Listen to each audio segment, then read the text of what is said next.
Welcome friends, welcome to Master CBSE. तो आज जो हम टॉपिक स्टार्ट कर रहे हैं वो है ह्यूमन ट्रांसपोर्टेशन का पार्ट 2। देखो, मैंने इसके जस्ट पहले का जो वीडियो हुआ था उसमें हमने ट्रांसपोर्टेशन स्टार्ट किया था। फिर ट्रांसपोर्टेशन में हमने बताया था कि ह्यूमन ट्रांसपोर्टेशन और प्लांट ट्रांसपोर्टेशन, ये दो टॉपिक पढ़ने वाले हम लोग। तो ह्यूमन ट्रांसपोर्टेशन को हमने स्टार्ट कर दिया था, जिसमें कि हमने अभी तक ब्लड बराबर, हार्ट, यस, और डबल सर्कुलेशन ये टॉपिक हमने देख चुके थे। बराबर, हमने ब्लड का कंपोजिशन देख लिया था। बराबर, उस एक्टिविटी, वो जो हीमोग्लोबिन वाली जो एक्टिविटी बताई थी वो भी बता दिया था मैंने आपको।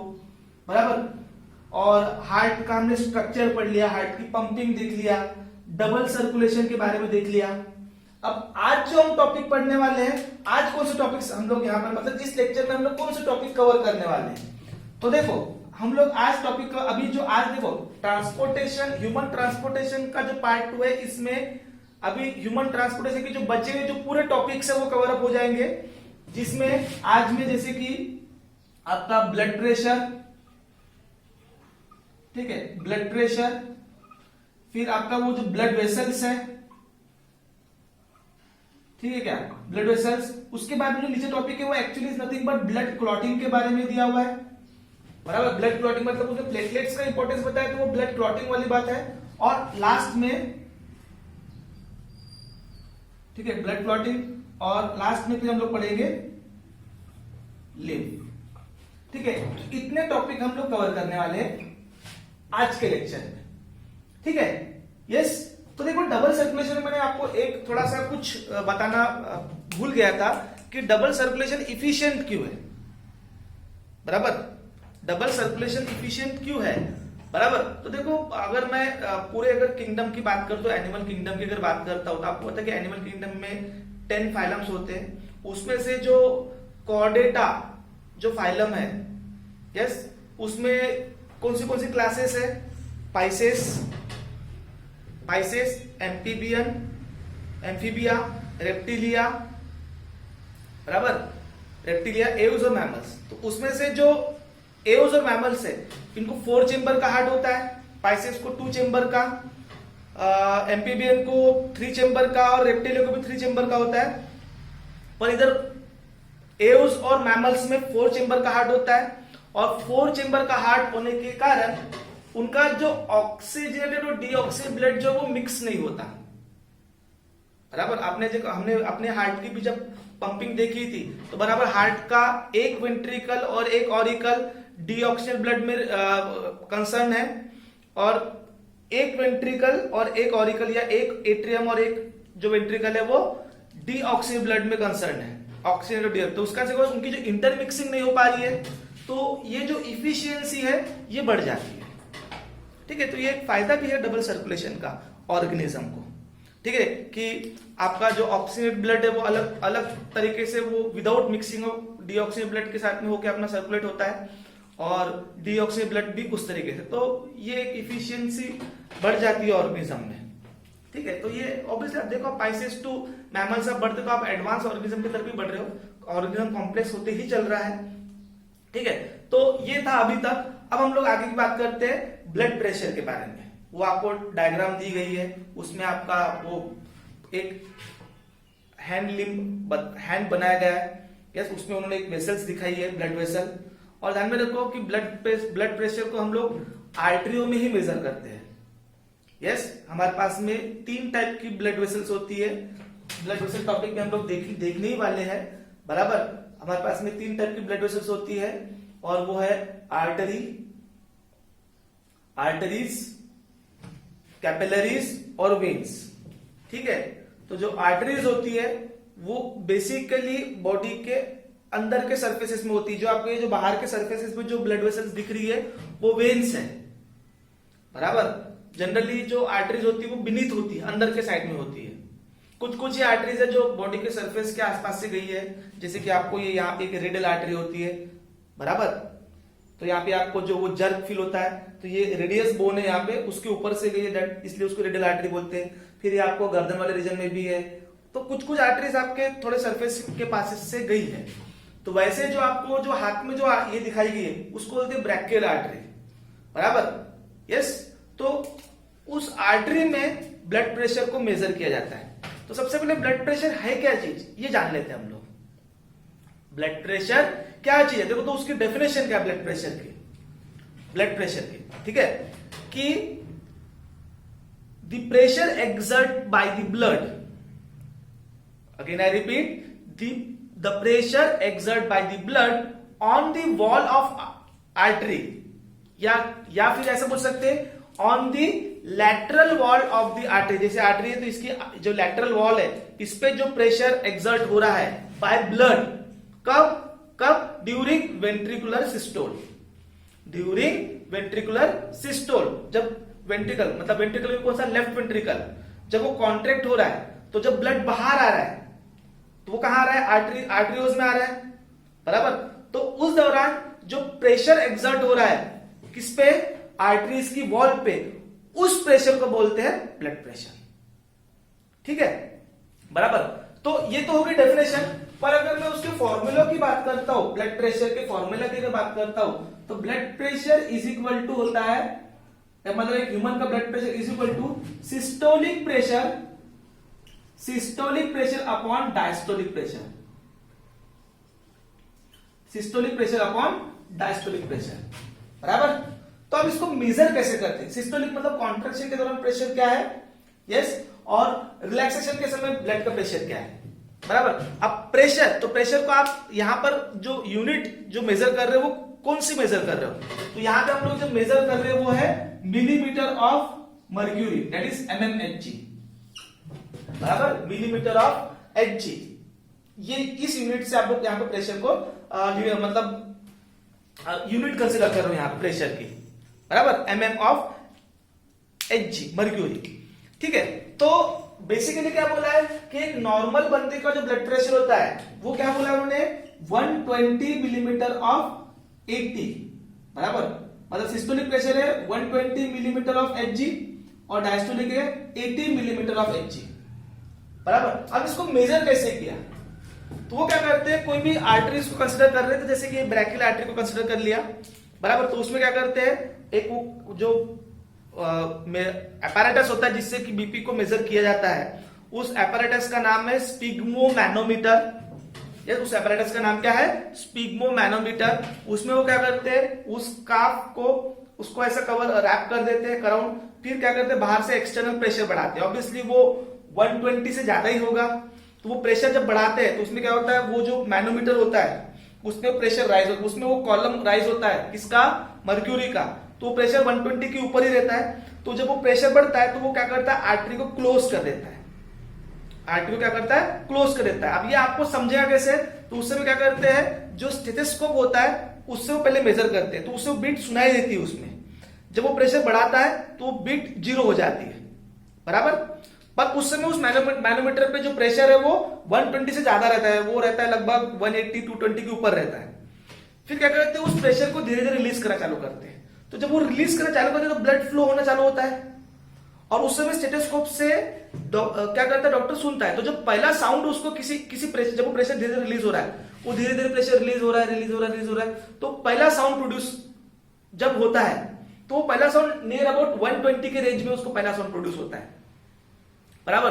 तो वो हो गया आपका सिस्टोलिक प्रेशर। फिर जब वो रिलीज कर रहा है तो दूसरा साउंड आपको आता है कब, वो लगभग 80 के रेंज में। ये रेंज है, ऐसा नहीं कि प्रेशर यही है, पर एक हेल्दी ह्यूमन का एक नॉर्मल कंडीशन में 120/80 कंसीडर किया जाता है। पर ध्यान में रखो, ब्लड प्रेशर आपका चेंज होता है, अगर आप बैठे हो तो चेंज है, आप खड़े हो तो चेंज है, आप ले डाउन पोजीशन में हो तो ब्लड प्रेशर अलग है, बराबर। आप खेल रहे हो तो पोजीशन अलग है, आप जब गुस्सा कर रहे हो तो कंडीशन अलग है, बराबर। आपकी आर्टरीज की क्या कंडीशन है उसके ऊपर ब्लड प्रेशर ये सब चेंज होता है। तो एक बेसिक एक बता रहे कि ब्लड प्रेशर को इस तरीके से मेजर किया जाता है, और ब्लड प्रेशर ये चीज है। अब ब्लड प्रेशर बहुत सारे फैक्टरों से चेंज हो सकता है, वो बढ़ सकता है, वो कम हो सकता है। अगर ब्लड प्रेशर बढ़ता है तो उसको बोलते हैं हाइपरटेंशन, और अगर वो कम होता है तो उसको बोलते हैं हाइपोटेंशन। हाई बीपी और लो बीपी जो हम लोग बोलते हैं ना, हाइपरटेंशन और हाइपोटेंशन, तो इसके मल्टीपल कॉजेस हो सकते हैं। हाइपरटेंशन के और हाइपोटेंशन के मल्टीपल कॉजेस हो सकते हैं। तो बेसिक हाइपरटेंशन में जो रेंज होती है वो ब्लड प्रेशर की क्या होती है, और हाइपोटेंशन में जो रेंज होती है वो क्या होती है, थोड़ा सा बता देता हूं मैं आपको। हाइपरटेंशन में, मतलब हाई बीपी में 140 के ऊपर रहेगी कंडीशन सिस्टोलिक की। अगर 140 के ऊपर अगर नॉर्मली बंदे का ब्लड प्रेशर कंटिन्यूस रह रहा है बराबर, और नीचे का 90 के ऊपर ही रह रहा है, देखो दौड़ रहे तो आपका ये प्रेशर रहेगा, पर जनरली ऐसा ही रह रहा है, इस रेंज में ही रह रहा है और इससे भी बढ़ रहा है, तो समझ जाना कि बंदे को कंडीशन कौन सी है, हाइपरटेंशन वाली कंडीशन है। वही अगर हाइपोटेंशन वाली कंडीशन बोले तो ऊपर का मतलब सिस्टोलिक ब्लड प्रेशर 100 से नीचे उतर रहा है, और नीचे वाला 60 या 70 के नीचे उतर रहा है, और वो हर समय रह रहा है। देखो जैसे अगर आप सोए हो तो हो सकता है ब्लड प्रेशर इस रेंज में हो, पर ऑलवेज नहीं रहता ना आपका। पर अगर किसी को हाइपरटेंशन या हाइपोटेंशन की कंडीशन है तो वो इस रेंज में खेलते रहता है, बढ़ता भी है, इससे भी ऊपर होता है। तो इससे ऊपर वाली कंडीशन या इससे नीचे वाली कंडीशन वो बंदे को हाइपरटेंशन या हाइपोटेंशन पे ले जा देती है बराबर, हाई बीपी या लो बीपी। अब ये हाई बीपी लो बीपी के लिए नंबर ऑफ फैक्टर रिस्पॉन्सिबल हो सकते हैं बराबर। आप उसकी बंदे की हार्ट की कंडीशन, उसकी वेसल्स की कंडीशन, उसके बॉडी में हार्मोन्स की कंडीशन, उसकी फिजिकल कंडीशन, उसकी मेंटल कंडीशन बराबर। आप गुस्सा करते हो तो बीपी बढ़ता है आपका बराबर, जब आप एक्सरसाइज करते हो तो बीपी बढ़ता है आपका। तो एक्सरसाइज तो फिजिकल एक्टिविटी हो गई ना, गुस्सा तो आपकी मेंटल स्टेट हो गई ना बराबर। इमोशन, जब आप टेंशन होते तब भी ब्लड प्रेशर को फर्क पड़ता है। इसीलिए लॉट्स ऑफ फैक्टर आपके ब्लड प्रेशर को अफेक्ट कर सकते हैं। तो एक बेसिक ब्लड प्रेशर क्या होता है हमको ये समझना है। यहां पे हमको इलाज नहीं करना है बराबर, ये मैंने आपको थोड़ा सा एक्स्ट्रा बता दिया, पर बेसिक ब्लड प्रेशर क्या होता है हमने इसको जान लिया, ठीक है, इतना समझ में आ गया। अब आगे का जो कंडीशन, आगे का जो टॉपिक है वो क्या है, आपके ब्लड वेसल्स के बारे में बताया, ब्लड वेसल्स के बारे में, ठीक है। तो blood vessels we having 3 type of blood vessels, arteries, capillaries और वेन्स, ठीक है क्या। आर्टरीज, कैपिलरी और वेन्स, ये 3 टाइप के हमारे ब्लड वेसल्स है जिससे कि हमारा ब्लड कैरी होता है। तो पहले आर्टरीज के बारे में जानते हैं, फिर कैपिलरीज के बारे में जानेंगे और फिर वेन के बारे में जानेंगे, ठीक है। और फिर प्लेटलेट्स का फंक्शन भी देख लेंगे और फिर लिम्फ पे आएंगे। तो जब लिम्फ पे आएंगे तो मैं पहले आपको सर्कुलेशन बताऊंगा कि हमारा सर्कुलेशन बेसिकली कैसा है, तभी हमको लिम्फ समझ पाएगा। ये लिम्फ, ये टॉपिक बहुत कंफ्यूजिंग है, यस, बहुत लोग इसको ठीक से एक्सप्लेन मतलब समझ नहीं पाते। टीचर लोग एक्सप्लेन करते हैं अच्छे से, पर बच्चे समझ नहीं पाते उसको, कुछ अलग ही जगह पे ले जाते हैं उसको, ठीक है। तो अभी हमारा जो नेक्स्ट टॉपिक है वो ब्लड वेसल्स पे। तो we having 3 type of blood vessels.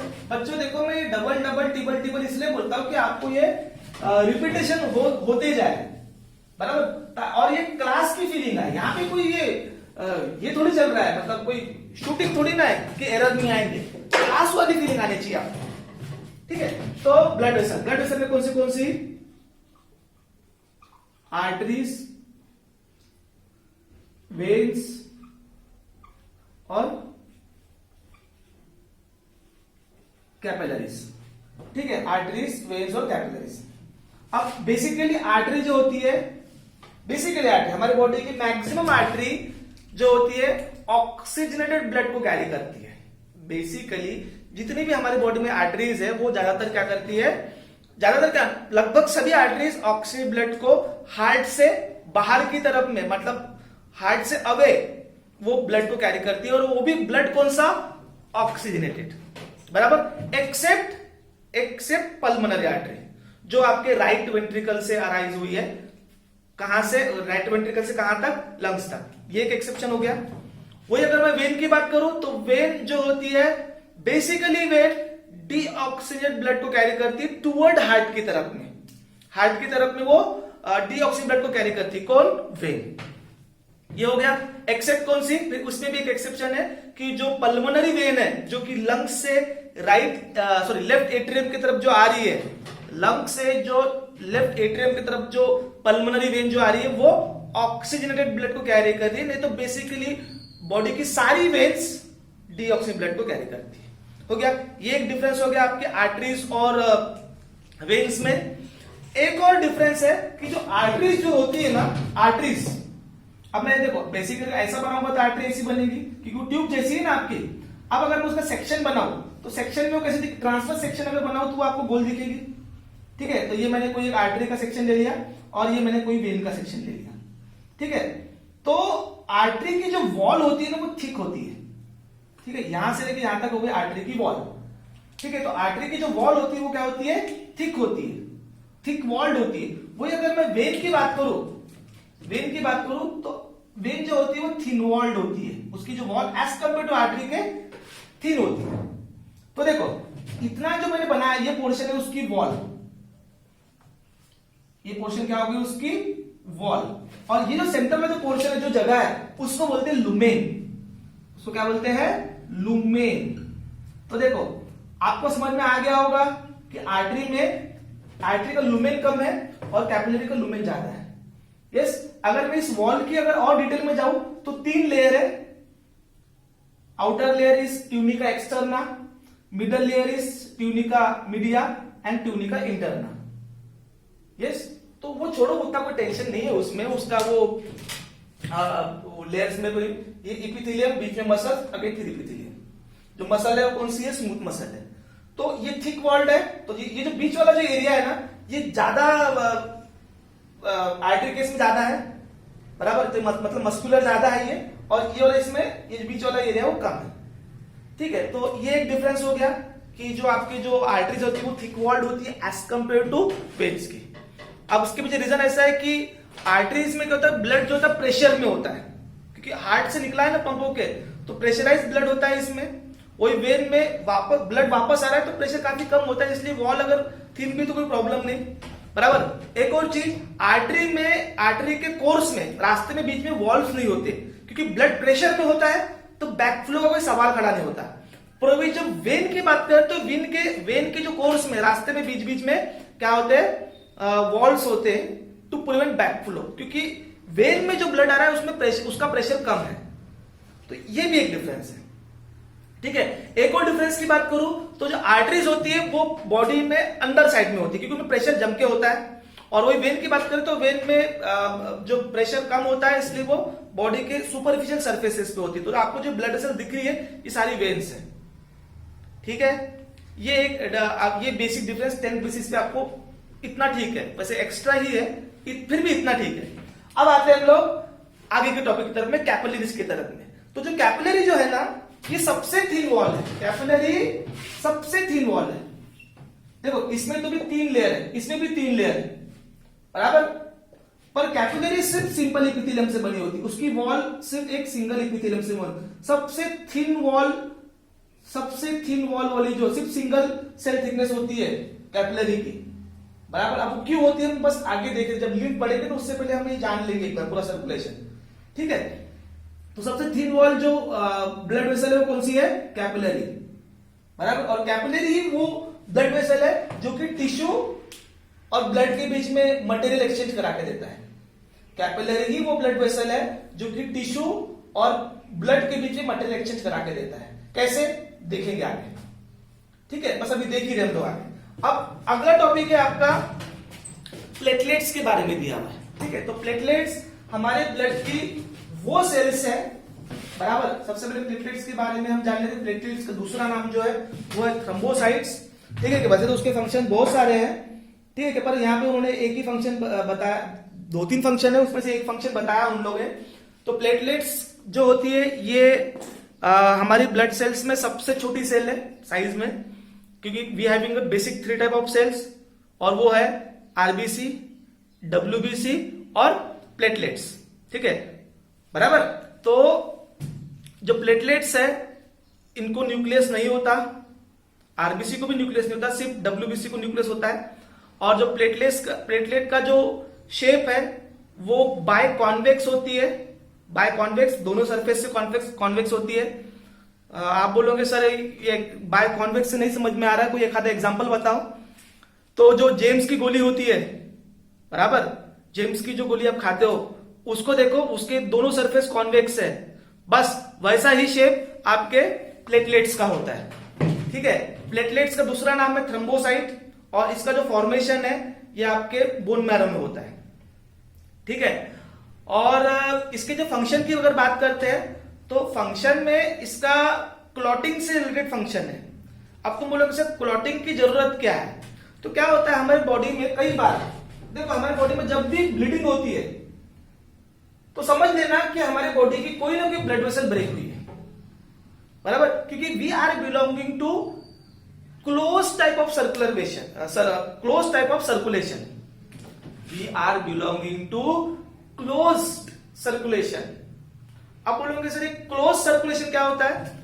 तो देखो सर्कुलेशन बेसिक दो टाइप के होते हैं, बराबर, बॉडी फ्लूइड का जो सर्कुलेशन होता है ऑर्गेनिज्म में या एनिमल्स में, ये दो टाइप के होते हैं और वो है ओपन और क्लोज, बराबर।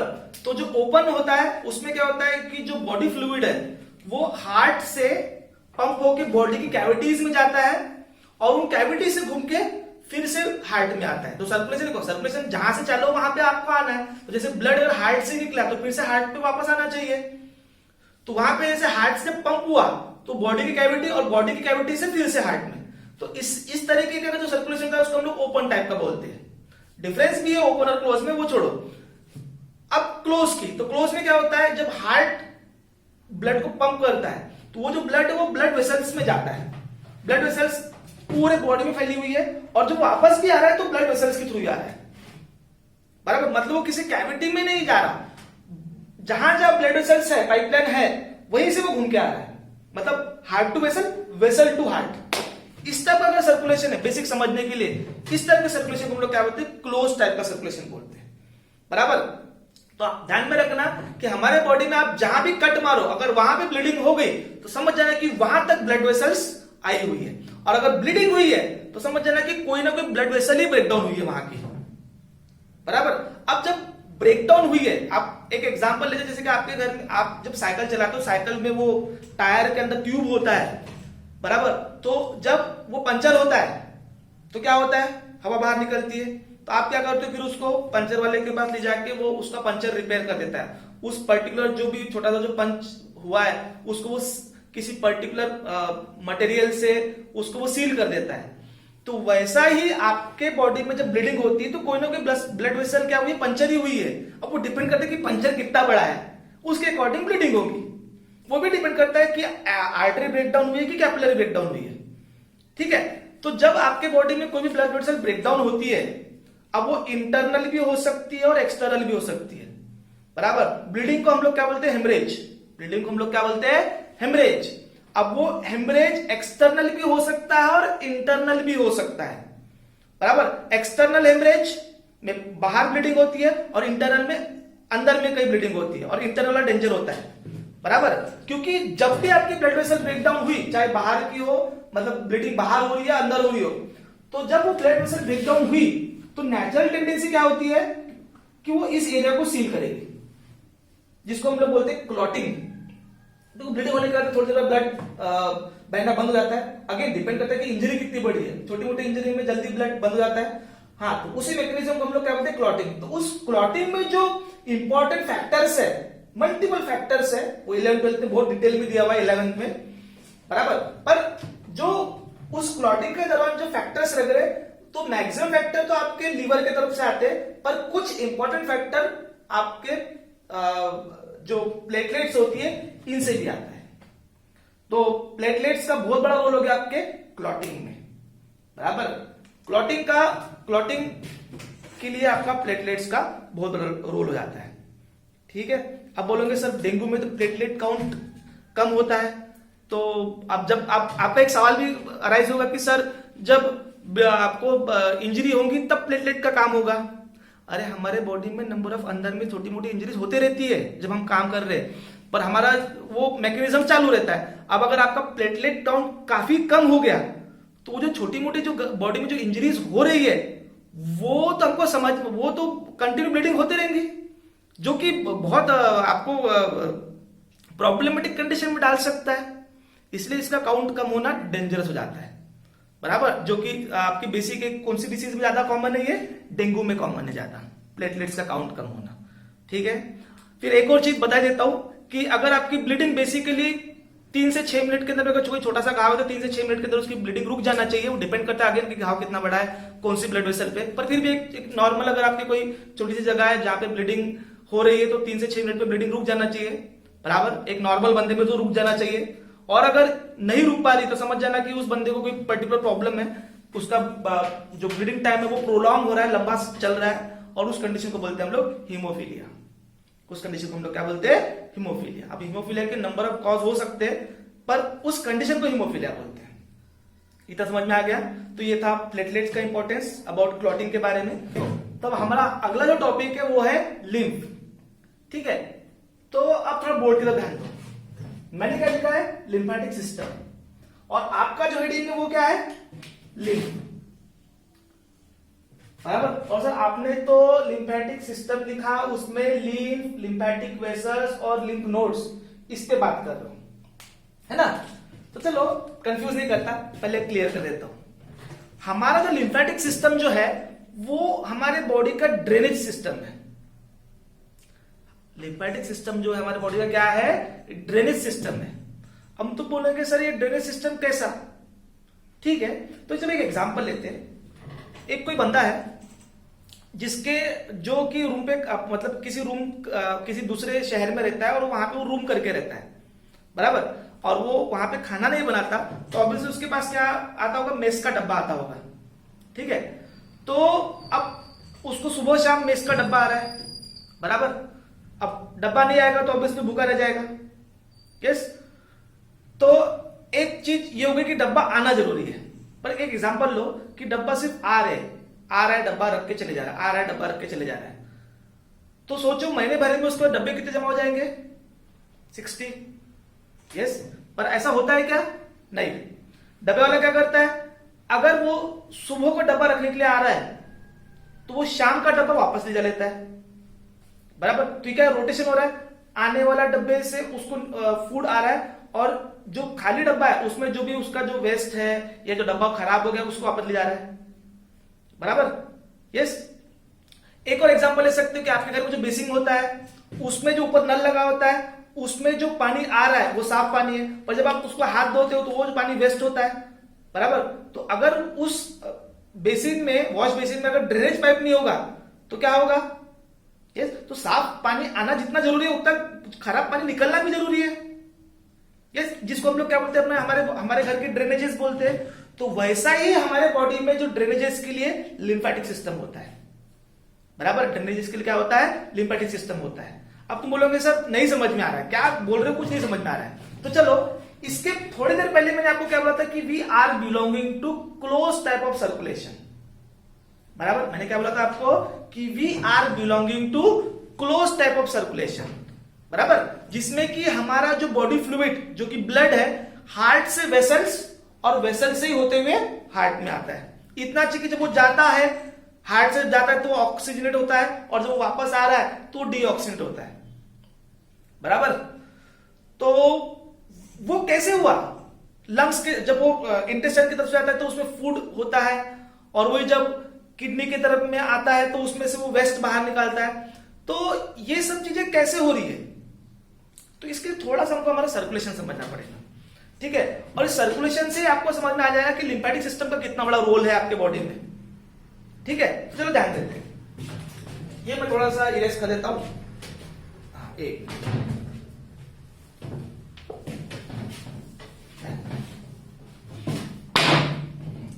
ये कोई सपोज टू बी बड़ी सी ब्लड वेसल है, होगी आपकी जो एओर्टा है सबसे बड़ी आर्टरी है, उसकी नंबर ऑफ ब्रांचेस बनती है। तो सपोज जाओ ये कोई एक ब्रांच है बड़ी सी ब्लड वेसल की, ठीक है, आर्टरी जिससे इसकी ब्लड आ रहा है। ठीक है, अब उसकी और ब्रांचिंग हुई, और ये कोई टिश्यू कंसीडर करो जिसको कि न्यूट्रिशन आना है, जिसको न्यूट्रिशन पहुंचना है। ये कोई टिश्यू है, यस, इसको न्यूट्रिशन की जरूरत है। और भी होगी, पर हम जस्ट इस यहां तक न्यूट्रिशन कैसे पहुंचा ये देख लेते हैं। ठीक है, अब इसकी इस बड़ी ब्लड वेसल की नंबर ऑफ ब्रांचिंग।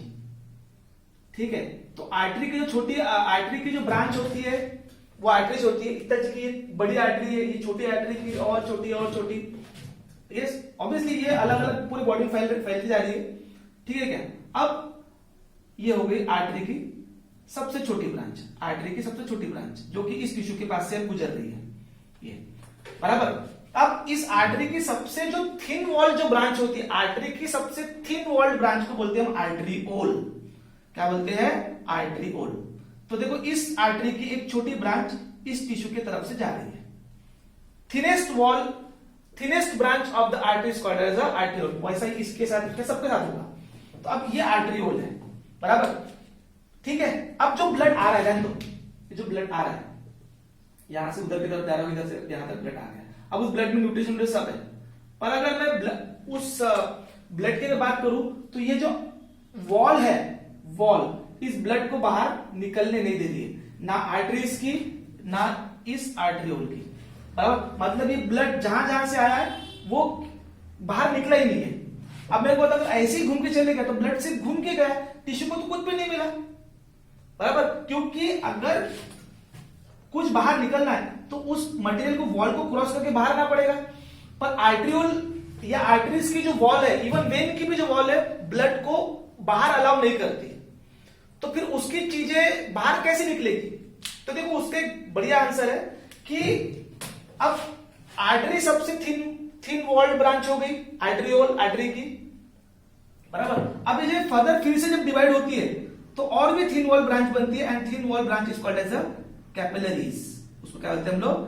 कैपिलरीज, ठीक है। और कैपिलरी सबसे थिन वॉल होती है, ठीक है। तो जब ब्लड यहां से जब जाएगा कैपिलरी में, तो कैपिलरी की वॉल क्या होती है? परमिएबल होती है, कुछ मटेरियल कैपिलरी से बाहर निकल सकता है,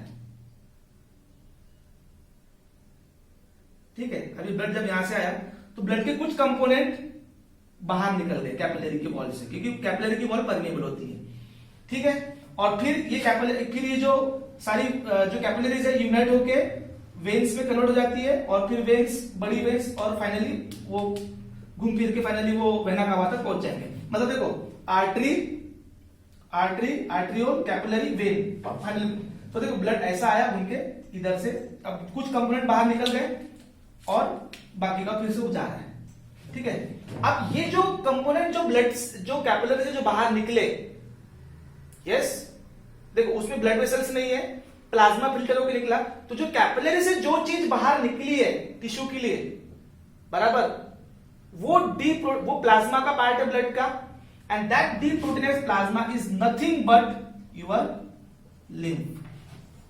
कैपिलरी से जो फ्लूइड बाहर निकला है, उस ब्लड का जो कंपोनेंट बाहर निकला है टिश्यू के लिए, उस कंपोनेंट को हम लोग कहते हैं लिम्फ। तो ये वैसा हो गया आपके बेसिन के ऊपर का नल जो फ्रेश पानी लेके आया है।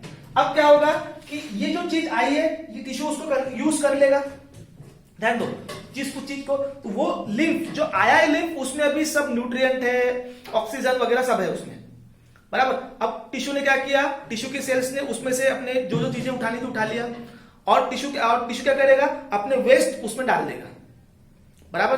तो अब जो ये जाने वाला जो लिम्फ, जो अभी लिम्फ आया है, अभी उसमें न्यूट्रिएंट थे, टिश्यू ने सब उसमें इसका पिकअप कर लिया और अपने वेस्ट उसमें डाल दिया। अब वो जो फ्लूइड है उसको ड्रेन भी होना है। अब वो ड्रेन कहां से होगा? उसको ड्रेन होना है, तो ये तो ऑब्वियसली ये वॉल उसको अलाउ करेगी नहीं, यहां से भी वाला होगा नहीं, और यहां से वापस जाएगा नहीं, क्योंकि वो एक ही डायरेक्शन में आ रहा है। तो ये जो फ्लूइड है जिसमें अभी वेस्ट है, उस फ्लूइड को ड्रेन करने के लिए अपने पास होता है लिम्फेटिक सिस्टम, बराबर। कैपिलरी से जो चीज बाहर निकली है उस चीज को फिर से ब्लड में भेजने के लिए एक अलग से पाइपलाइन होती है, and that pipeline is called as that system is called as lymphatic system. तो वो जो फ्लूइड है वो लिम्फ, फिर वो लिम्फ क्या होगा? लिम्फेटिक कैपिलरीज में ड्रेन होगा, बराबर। और वो लिम्फेटिक कैपिलरीज फिर लिम्फेटिक बड़ी वेसल्स में ड्रेन होंगी, और फाइनली ऐसे कर करके वो आपके इस रीजन में 2 लिम्फेटिक वेसल्स होती है मेजर वाली, वहां पर पूरे बॉडी का नीचे की तरफ का, ऊपर की तरफ का पूरा लिम्फ वहां ड्रेन होगा, और वो फिर वेन्स में ओपन होती है। तो ये जो सिस्टम होता है ड्रेनेज सिस्टम को हम लोग क्या बोलते हैं? Lymphatic system. तो देखो कितना इंपॉर्टेंट हो गया आपका लिम्फेटिक सिस्टम, बराबर। तो जहां जहां तक ब्लड वेसल है वहां तक लिम्फेटिक वेसल भी है, क्योंकि ब्लड वेसल है तो ऑब्वियसली वो कभी ना कभी उसकी ब्रांच की कैपिलरी बनेगी, तो कैपिलरी से जो चीज बाहर निकलेंगी उसको ड्रेन कौन करेगा? उसको ड्रेन करेगा आपकी लिम्फेटिक कैपिलरीज, बराबर। और सारी लिम्फेटिक कैपिलरीज आके ऊपर की नीचे की कहीं के भी, वो एक यहाँ पे आपके गर्दन के रीजन में 2 मेन लिम्फेटिक कैपिलरीज होती है, राइट थोरैसिक डक्ट और लेफ्ट थोरैसिक डक्ट, वहां ओपन होती है, और फिर वो वेन में ओपन होती है। इस तरीके से वो ब्लड में फिर से वापस आता है। तो इस टाइप के सिस्टम को हम लोग बोलते हैं लिम्फेटिक सिस्टम, ठीक है। अब ये पूरे बॉडी में फैला हुआ है, तो इसके रास्ते में लिम्फ नोड्स भी होते हैं। इसके कोर्स में क्या होते हैं? लिम्फ नोड्स भी होते हैं। किसके? लिम्फेटिक सिस्टम के। और ये लिम्फ नोड्स क्या करते हैं? उसमें लिम्फोसाइट्स मतलब डब्ल्यूबीसी का जो टाइप है वो उसमें ऐड करते हैं, जो कि एक डिफेंस फंक्शन का है। तो लिम्फेटिक सिस्टम आपके बॉडी में दो फंक्शन हो गए, एक डिफेंसिव फंक्शन हो गया क्योंकि वो ब्लड उसमें वो डिफेंस सेल्स लिम्फोसाइट्स को ऐड कर रहा है, बराबर। डब्ल्यूबीसी में जो लिम्फोसाइट है उसको ऐड कर रहा है ब्लड में, और आपके बॉडी का ड्रेनेज सिस्टम संभाल रहा है, ठीक है। और ध्यान में रखो कि ये लिम्फेटिक सिस्टम ही जब ब्लॉक होता है उसी को हम लोग क्या बोलते हैं? उसी को हम लोग वो फाइलेरिया वाली जो कंडीशन बोलते हैं ना हम लोग, जो वो एलिफेंटियासिस वाली जो कंडीशन है, उसमें क्या हो रहा है? जो इधर से आने वाला जो लिम्फ है उसकी वजह से क्या हो जाती है? ब्लॉक हो जाती है, और ब्लॉक होने के कारण वो फ्लूइड आ ही नहीं पाता, और वो फ्लूइड तो वेस्ट है। इस कारण से वो वहां के जो टिश्यूज है वो डेड होने चले होते हैं, और इस कंडीशन को हम लोग एलिफेंटियासिस बोलते हैं, बराबर। तो ये है हमारा लिम्फेटिक सिस्टम, बराबर। तो दैट्स अबाउट ह्यूमन ट्रांसपोर्टेशन, जिसमें हमने ब्लड ट्रांसपोर्टेशन भी देखा और लिम्फ ट्रांसपोर्टेशन भी देखा, ठीक है। अगला जो टॉपिक रहेगा उसमें हम लोग प्लांट्स के ट्रांसपोर्टेशन की बात करेंगे, ठीक है। दैट्स